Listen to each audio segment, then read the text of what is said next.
Some nights change everything. This was one of them. Picture this: a quiet hotel in a small, unassuming town. Dim lights flicker softly in the hallway, casting long shadows that dance against the walls. The faint sound of footsteps echoes in the distance. Someone pacing, restless. Outside, rain taps gently against the windows, a rhythmic reminder of the world beyond these four walls. It's the kind of place where secrets feel safe, where no one asks too many questions. But on this particular night, the silence was broken, not by noise, but by something far more unsettling. I've kept this story hidden for years, tucked away like an old photograph I couldn't bear to look at again. But tonight, I'm ready to share it with you. Because what happened in that hotel wasn't just chance. It was a collision of lives, choices, and emotions so raw they still haunt me to this day. That night, three strangers crossed paths in ways none of us could have predicted. By morning, nothing would ever be the same. This isn't your typical tale of coincidence or misconnections.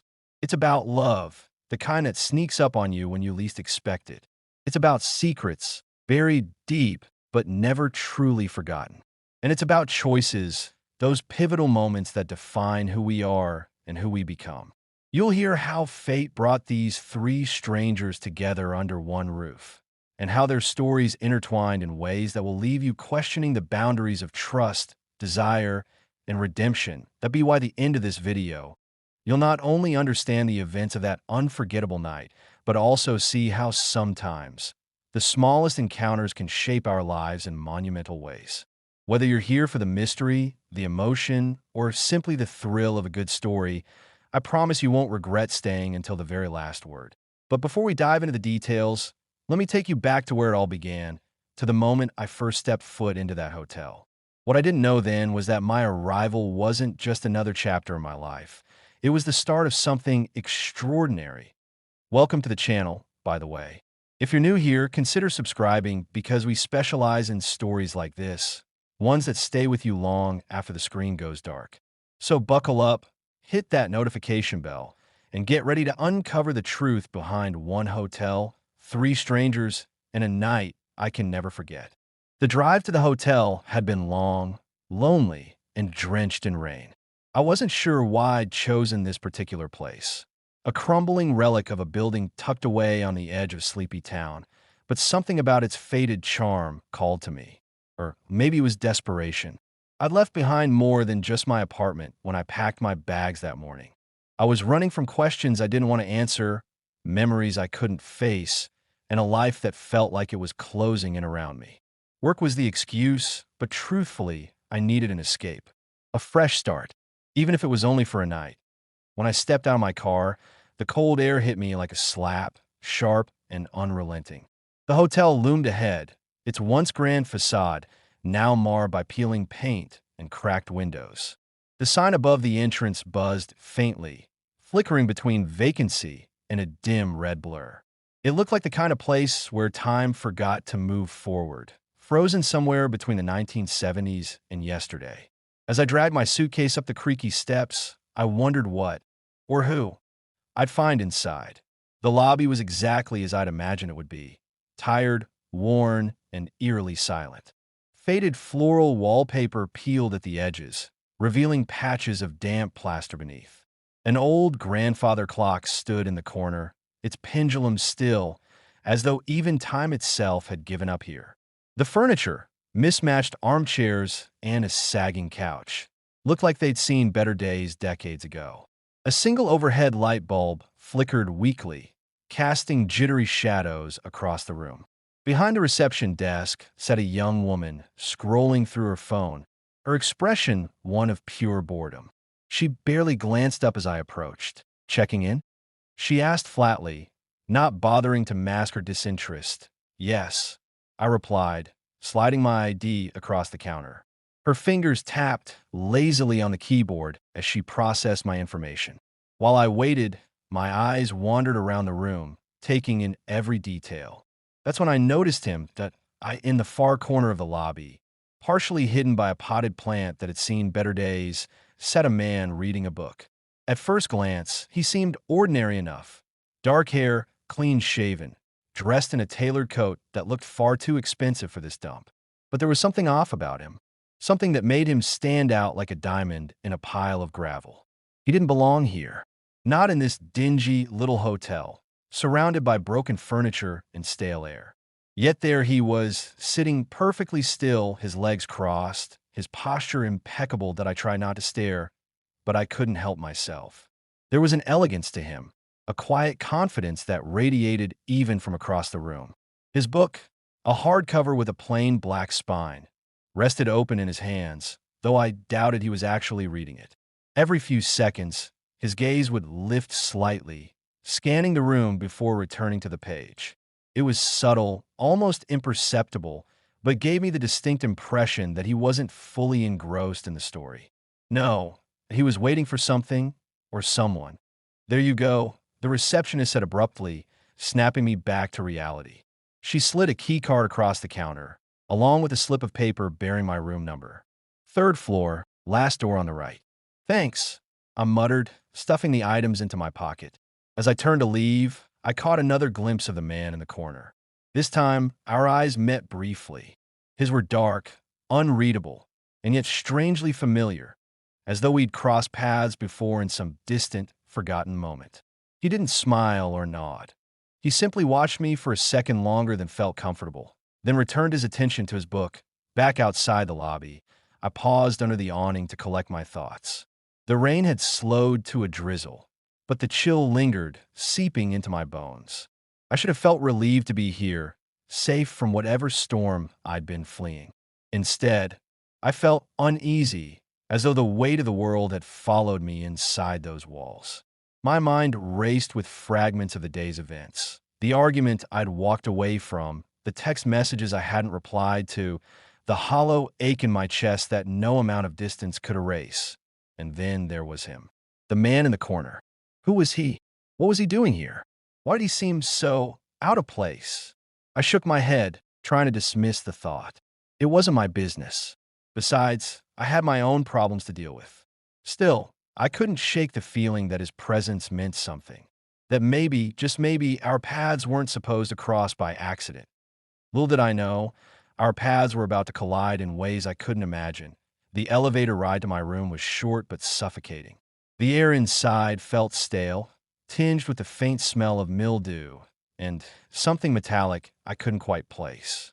My suitcase bumped awkwardly against the wall as the lift groaned upward, its ancient machinery protesting every inch of movement. I try not to think too much about it, about how everything in this hotel seemed to creak and groan, like it might collapse at any moment. But the unease had already settled deep in my chest. That's when he stepped in. Just as the doors began to close, a hand shot out, stopping them with a loud clang. A man stumbled into the elevator, his face flushed, his breath coming in shallow gasps. He was younger than me, maybe mid-20s, with messy brown hair that stuck up in all directions, as if he'd been running his fingers through it repeatedly. His clothes were simple, a plain hoodie and jeans, but they hung loosely on his thin frame, making him look even more disheveled. Clutched tightly in his arms was a duffel bag, its fabric stretched taut over whatever contents lay inside. Whatever it was, it clearly mattered to him. For a brief second, our eyes met in the reflective surface of the elevator doors. His were wide, darting nervously between me and the numbers above the panel, as though he expected someone, or something, to follow him. I offered a polite nod, the kind people exchange in passing without meaning anything by it, but he didn't respond.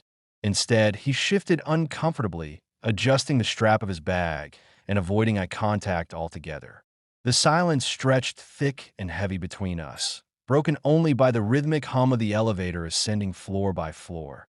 When the doors finally slid open on my level, I practically bolted out, eager to escape the tension radiating off him. As I wheeled my suitcase down the dimly lit hallway, I glanced back once, just in time to see him step out onto another floor. Something about him lingered in my mind, though I couldn't put my finger on why. It wasn't just his nervous energy, it was something deeper, an instinctual sense that there was more to him than met the eye. Back in my room, I dropped my bag near the bed and collapsed onto the mattress, staring up at the cracked ceiling tiles. The room was small and sparsely furnished, with threadbare curtains hanging limply over the window and a faint musty odor clinging to the air. Outside, the rain continued to patter softly against the glass, a monotonous reminder of the world beyond these walls. But my thoughts weren't on the weather. They were on the man in the corner downstairs, the stranger in the elevator, and the gnawing feeling that I was missing something important. Why did everyone here seem so tense? The polished man in the lobby, sitting stiffly with his unreadable gaze. The jittery figure who'd shared the elevator with me, clutching his duffel bag like it contained the secrets of the universe. And then there was me, carrying my own baggage, literal and metaphorical, into this crumbling hotel. Was it coincidence that brought us all together? Or was there something darker at play? Hours passed, or maybe it was only minutes. It was hard to tell in the haze of exhaustion and anxiety. The clock on the bedside table ticked loudly, each second stretching longer than the last. Just as I was beginning to drift off, a sharp knock jolted me awake. My heart leapt into my throat. Who could possibly be knocking at this hour? I hesitated for a moment, debating whether to ignore it. But curiosity got the better of me. Swinging my legs off the bed, I padded barefoot to the door and peered through the peephole. Standing in the dim hallway was the same young man from the elevator. His hood was pulled low over his face now, partially obscuring his features, but I recognized the duffel bag slung over his shoulder. He looked even more agitated than before, shifting his weight from foot to foot and glancing furtively down the corridor. With a cautious flick of the latch, I cracked the door open just wide enough to peer out. "Can I help you?" I asked, keeping my voice steady despite the knot tightening in my stomach. He stammered, his words tumbling out in a rush. "Sorry to bother you, but have you seen anyone weird around here? Like someone suspicious?" "Weird," I repeated, raising an eyebrow. "Define weird." "I don't know," he muttered, running a hand through his already messy hair. "Just anyone acting strange, like they're watching you or following you or something." His tone set off alarm bells in my head. There was desperation in his voice, a raw edge of fear that made my skin prickle. "No," I said slowly, shaking my head. "I haven't noticed anything unusual." "Why? Is something wrong?" He hesitated, his gaze darting past me into the room. For a split second, I thought he might push his way inside, but instead he took a step back, gripping the strap of his bag tightly. "Never mind," he mumbled. "Forget I said anything. Sorry to bother you."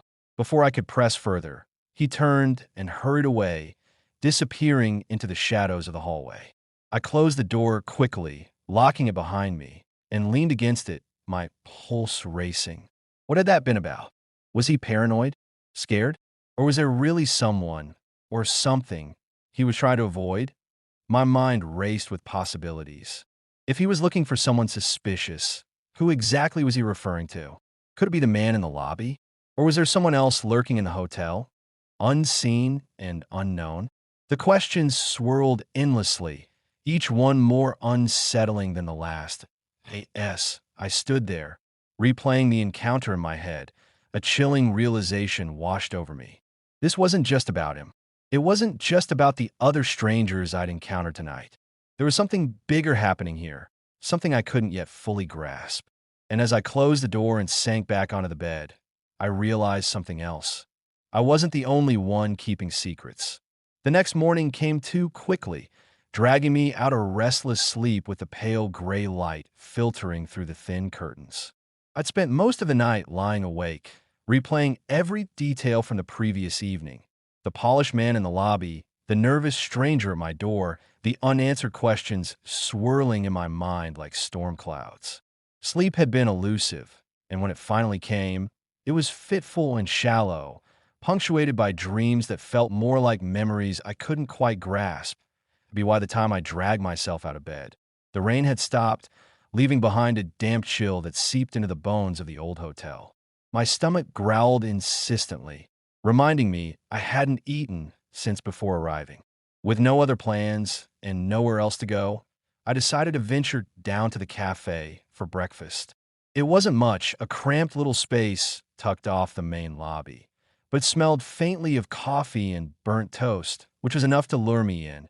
The cafe was nearly empty, save for a few scattered patrons nursing cups of lukewarm coffee or picking listlessly at plates of eggs. I grabbed a tray and loaded it with the bare minimum: a muffin, a banana, and a cup of black coffee. As I turned to find a seat, my eyes landed on him. He sat alone at a corner table, his posture relaxed but commanding, as if he owned the room without even trying. Unlike the others I'd encountered so far, this man radiated confidence. He wore a leather jacket over a crisp white shirt, paired with dark jeans that looked effortlessly stylish. His hair was perfectly tousled, framing sharp features and piercing blue eyes that seemed to catch the light no matter where you stood. There was an ease about him, a magnetism that drew people in. Not just me, but everyone within eyeshot. Even the waitress serving tables nearby lingered a moment longer than necessary, her smile lingering as she set down his check. Something about him felt familiar, though I couldn't place why.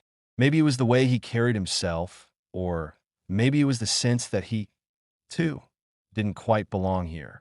Whatever it was, I found myself walking toward him before I could second-guess the decision. "Mind if I join you?" I asked, gesturing to the empty chair across from him. He glanced up, his expression unreadable for a split second before breaking into a warm, disarming grin.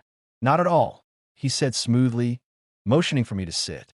"It's not often I get company this early." I slid into the seat, suddenly hyper-aware of how awkward I must look.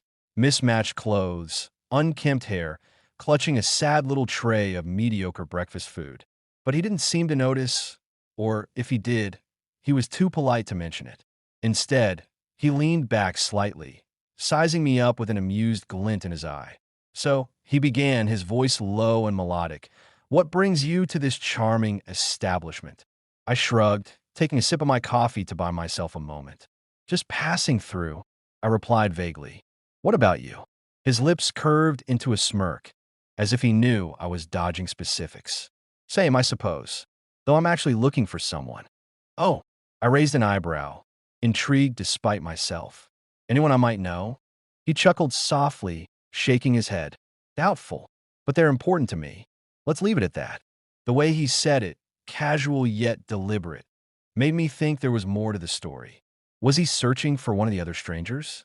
The man in the lobby? The jittery guy from last night? Or was it someone entirely different? I wanted to ask, to press him for details, but something held me back. There was an unspoken boundary between us, a mutual understanding that neither of us was ready to cross. Just why as we talked, pieces of his life slipped out in fragments.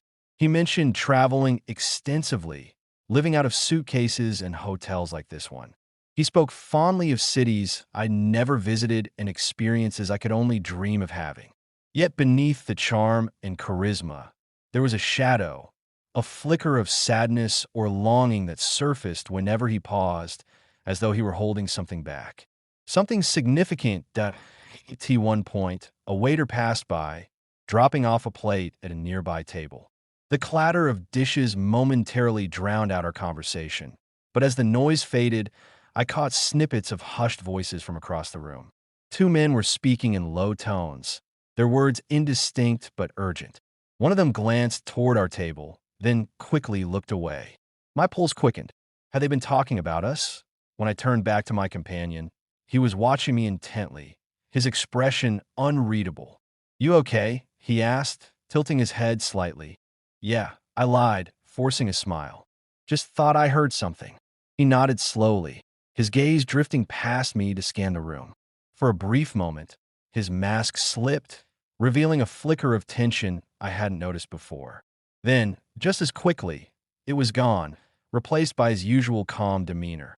The rest of the meal passed in a blur of small talk and stolen glances.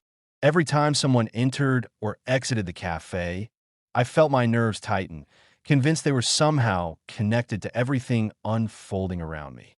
And the more I observed, the more connections began to surface, subtle, almost imperceptible, but undeniable. For instance, there was the way the waiter who served us lingered near the kitchen doorway, exchanging quiet words with another staff member. Their eyes darted toward our table, then quickly shifted away. Coincidence? Or part of something larger? As the sun dipped below the horizon, casting long shadows across the hotel's worn carpets and flickering lights, the atmosphere grew heavier. The earlier calm of the day had dissolved into a palpable tension that seemed to seep through the walls themselves. Every creak of the floorboards, every distant murmur from the hallway, felt louder, more deliberate. It was as though the building itself knew something was coming, an inevitable collision of lives, secrets, and truths too long buried. I spent most of the evening holed up in my room, pacing back and forth like a caged animal. My mind raced with fragments of conversations overheard, fleeting glances exchanged, and unanswered questions that gnawed at me relentlessly. The polished man from the lobby, the jittery stranger who'd knocked on my door, the magnetic figure I'd met in the cafe. They were all connected somehow. But how? And why here, in this crumbling relic of a hotel? It started with whispers that I'd stepped out of my room briefly to grab a bottle of water from the vending machine down the hall. As I rounded the corner near the stairwell, I froze. Two voices drifted toward me, low and urgent. One belonged to the nervous young man from the elevator. The other was unmistakably the confident stranger from breakfast. They weren't shouting, but their words carried a weight that made my chest tighten. "You don't understand what's at stake," the younger man hissed, his voice trembling. "If he finds out, I'm handling it," the other interrupted sharply, his usual charm replaced by steel. "Just stay out of sight and let me do what needs to be done." "What about him?" the younger man pressed, his tone rising slightly. "He's already suspicious. You can't keep lying to him forever." "Enough," the confident stranger snapped, lowering his voice again. "This isn't your call anymore. Trust me." Their conversation ended abruptly as footsteps echoed down the corridor. I ducked back around the corner, my heart pounding. Neither of them saw me, but the exchange left me reeling. What were they hiding? Who was he? And why did it feel like they were talking about someone else entirely? Later that night, another piece of the puzzle fell into place. This time, it came not from overhearing others, but from a memory triggered deep within me. A flashback so vivid it felt like stepping into another life that I was 8 years old, sitting cross-legged on the floor of our tiny apartment while my parents argued in hushed tones in the next room. Their voices were muffled, but the anger and fear behind them were clear. Back then, I didn't fully understand what they were fighting about, only that it involved money, betrayal, and someone named Daniel. My father's voice cracked when he said the name, and my mother's response was sharp, almost desperate. That night, I crawled into bed clutching my stuffed bear, wondering if things would ever go back to normal. They never did. Years later, after my parents' divorce and countless unanswered questions, I learned the truth. Daniel had been a business partner, a friend, a confidant, and ultimately, the reason everything fell apart. Betrayal, lies, broken promises. It was a story I'd tried to forget, burying it under layers of denial and distance. Yet now, standing in this haunted hotel, those memories resurfaced unbidden, as though mocking me for thinking I could escape them forever. What struck me wasn't just the parallels between my childhood and the drama unfolding before me. It was the realization that betrayal always leaves scars, no matter where or when it happens. And these strangers? Each of them carried their own version of that pain. The first stranger, the one in the lobby, was running from his past. I realized this after spotting him arguing quietly with a nervous young man near the front desk. His polished exterior masked a lifetime of regret, guilt, and shame. He spoke in clipped sentences, his body language tense, as though bracing for impact. Whatever he'd done or failed to do, it haunted him, driving him to flee cities, relationships, and responsibilities. I caught glimpses of it in the way he avoided eye contact, the way his hands trembled when he thought no one was looking. The second stranger, the jittery one, was searching for redemption. His nervous energy wasn't just paranoia, it was desperation. He wanted absolution, closure, a chance to make amends for something he couldn't undo. Maybe it was tied to the duffel bag he clutched so tightly, its contents a mystery I hadn't dared to solve. Or maybe it was something deeper, something rooted in loss or failure. Either way, his need for forgiveness burned in his eyes, raw and unrelenting. And then there was the third stranger, the charmer caught in the middle. He wasn't just searching for someone. He was torn between loyalty and desire. Loyalty to whom, I couldn't say, but it was obvious he cared deeply about both the nervous young man and the polished figure from the lobby. His actions hinted at a tangled web of emotions, protectiveness, frustration, longing, all swirling together in a storm he couldn't control. But the twist came when I realized I wasn't as disconnected from their stories as I believed. Earlier that evening, while scrolling aimlessly on my phone, I stumbled upon an old photo buried in my gallery. It was taken years ago during a family reunion, a rare occasion where everyone smiled despite the underlying tensions. In the background of the picture stood a man who looked eerily familiar. At first, I dismissed it as coincidence, but the longer I stared, the more certain I became. It was him, the polished stranger from a lobby. Younger, yes, but undeniably the same person. How had I missed it before? Had we crossed paths once, briefly, in some forgotten moment of my past? Or was this connection deeper, darker, than mere chance? My stomach churned as the implications sank in. If he was part of my history, however tangentially, then perhaps the others were too. Maybe we shared a mutual acquaintance, a shared trauma, or even a collective burden none of us could bear alone. The thought terrified me, not because it meant I was involved, but because it meant I couldn't walk away. By midnight, the tension reached its breaking point. A knock at my door startled me awake, pulling me from restless thoughts and fragmented dreams. When I opened it, the confident stranger stood there, his expression grim. "We need to talk," he said simply. "All of us." Before I could respond, he turned and gestured for me to follow. Down the hallway, the nervous young man waited, his face pale and drawn.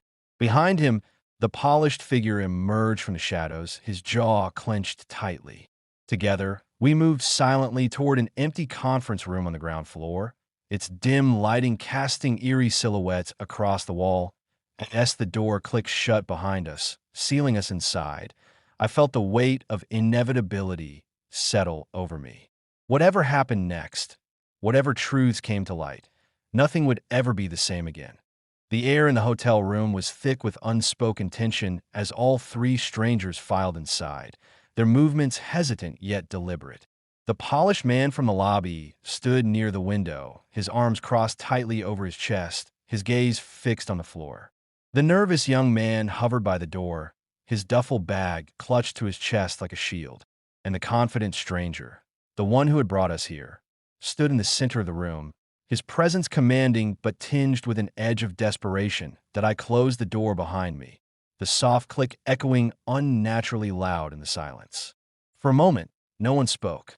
The weight of what we were about to uncover hung heavy between us, pressing down on my chest until it felt hard to breathe. I glanced at each of them in turn, trying to piece together how this confrontation would unfold, and where I fit into it all.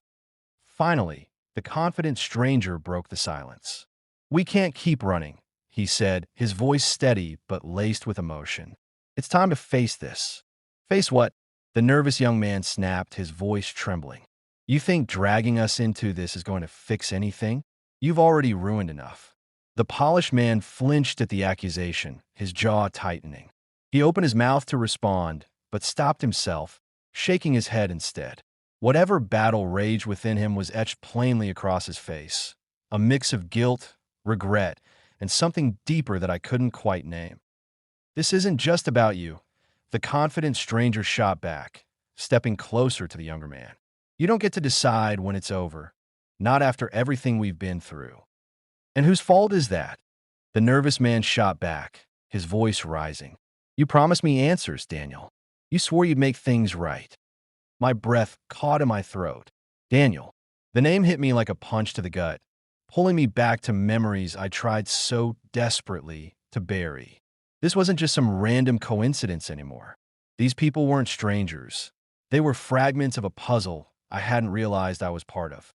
The polished man, Daniel, finally spoke, his voice low and strained. "I never meant for any of this to happen. But once it started, I didn't know how to stop it. Stop lying, the nervous young man shouted, taking a step forward. You knew exactly what you were doing. You always do. Daniel recoiled as if struck, his composure cracking under the weight of the accusation. His shoulders sagged, and for the first time, I saw the mask slip entirely. Beneath the polished exterior was a man drowning in his own mistakes. You want honesty? Daniel demanded, his voice breaking. Fine. Yes, I made choices I shouldn't have. Choices that hurt people I cared about. But none of it was supposed to end like this. Like what? I interrupted, unable to stay silent any longer. My heart pounded as all eyes turned to me. What are you talking about? What happened? For a brief moment, everyone froze. Then the confident stranger sighed heavily, running a hand through his hair. It's complicated, he admitted, but it starts with love and betrayal. What followed was a torrent of revelations, each more shocking than the last. It turned out that Daniel and the confident stranger, whose name was Marcus, had once been lovers. Their relationship had been passionate, intense, and ultimately destructive. They'd build a life together, only to see it crumble under the weight of secrets and lies. The nervous young man, Alex, was tied to both of them in ways I couldn't have imagined. He wasn't just searching for redemption. He was seeking closure for a betrayal that had shattered his trust in everyone, including himself. As the story unfolded, pieces clicked into place. Years ago, Daniel had walked away from Marcus without explanation, leaving him devastated. Unbeknownst to Marcus, Daniel had done so to protect him from what exactly remained unclear. Alex, meanwhile, had been dragged into the chaos when he discovered the truth about Daniel's past, a web of deceit involving money, power, and broken promises. In trying to help Marcus confront Daniel, Alex had become entangled in their fractured world, carrying burdens that weren't his to bear. But the real bombshell came when Alex turned to me, his eyes wide with disbelief. You really don't remember, do you? He asked softly, almost pityingly. Remember what? I whispered, dread pooling in my stomach. It's why we're here, Marcus interjected, his tone heavy with resignation. Why he's here? He gestured toward Daniel. He thought you could help us untangle this mess. Because it's not just our lives at stake, it's yours too. And then Daniel spoke the words that left me speechless. Your father worked with me. Before everything went wrong, the room seemed to tilt beneath my feet. Memories flooded back in flashes. Arguments overheard as a child, hushed conversations about the partner who betrayed them, the name Daniel lingering in the background like a ghost. My father had trusted this man, relied on him, and Daniel had destroyed that trust, taking not just my family's livelihood, but their sense of security along with it. You used him, I said finally, my voice barely above a whisper. You lied to him.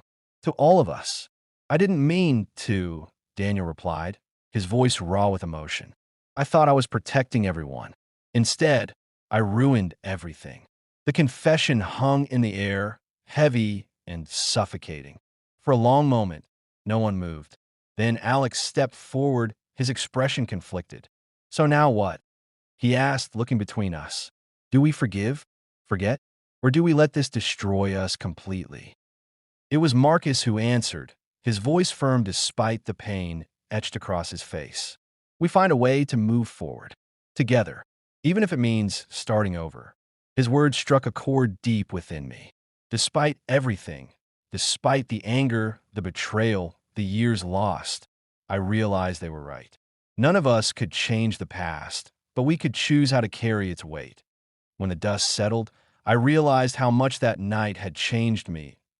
As dawn broke over the horizon, painting streaks of pale gold across the sky, I found myself sitting alone in the hotel room where it had all unfolded. The others were gone now, disappearing into the early morning mist like shadows retreating from the light. But their words and the truths they'd revealed lingered with me, heavy and unrelenting. That night had changed everything. It wasn't just the revelations about Daniel, Marcus, and Alex, or even the startling connection to my own past. It was the way those truths forced me to confront parts of myself I'd long ignored. My fears, my doubts, my capacity for forgiveness. Love, trust, betrayal. They weren't abstract concepts anymore. They were living, breathing forces that shaped us, bound us, and sometimes tore us apart. But I thought back to the polished man who sat stiffly in the lobby, hiding behind his book, but unable to escape the weight of his guilt. He carried regret like a second skin, every decision he'd made etched into the lines on his face. And yet, there was vulnerability in him too, a desperate hope that redemption might still be possible. Then there was Alex, the nervous young man clutching his duffel bag as if it held the answers to questions he couldn't bring himself to ask. His pain was raw, visceral, a wound reopened time and again by circumstances beyond his control. Yet beneath the fear and anger, I saw resilience, a quiet determination to find peace, even if it meant facing the very people who'd hurt him. And Marcus confident, magnetic Marcus, who seemed so sure of himself, but was anything but. Beneath his charm lay a heart broken not once but twice, first by love, then by loss. Watching him navigate the chaos of that night, torn between loyalty and desire, taught me something profound. None of us are truly whole until we reconcile the pieces of ourselves we've tried to leave behind. But perhaps the most surprising lesson came from my own role in their story. I'd entered this hotel as an outsider, a passive observer caught up in events I didn't fully understand. By the end of the night, though, I realized I wasn't just watching their drama unfold. I was part of it. Their struggles mirrored my own in ways I hadn't anticipated, forcing me to see how interconnected our lives really are. Sometimes, the people we least expect to meet are the ones who teach us the most about ourselves. Did they find what they were looking for? That's a question I'll never have a clear answer to. For Daniel, maybe closure came in the form of confession, the act of finally speaking aloud the truth he'd buried for so long. For Alex, perhaps it was the courage to demand accountability, to stand up and say enough when silence would have been easier. And for Marcus, maybe it was simply choosing to move forward, no matter how uncertain the path ahead might be. Or maybe none of them found exactly what they sought. Maybe they left with more questions than answers, carrying the same burdens they'd arrived with, but lighter somehow, knowing they weren't alone in bearing them. Isn't that often how life works? We search for resolution, only to discover that growth lies not in finding all the answers, but in learning to live with the uncertainty. I packed my things and prepared to leave the hotel. I couldn't help but wonder how many other nights like this existed in the world. How many strangers crossed paths in dimly lit hallways, sharing fragments of their stories before vanishing into the ether.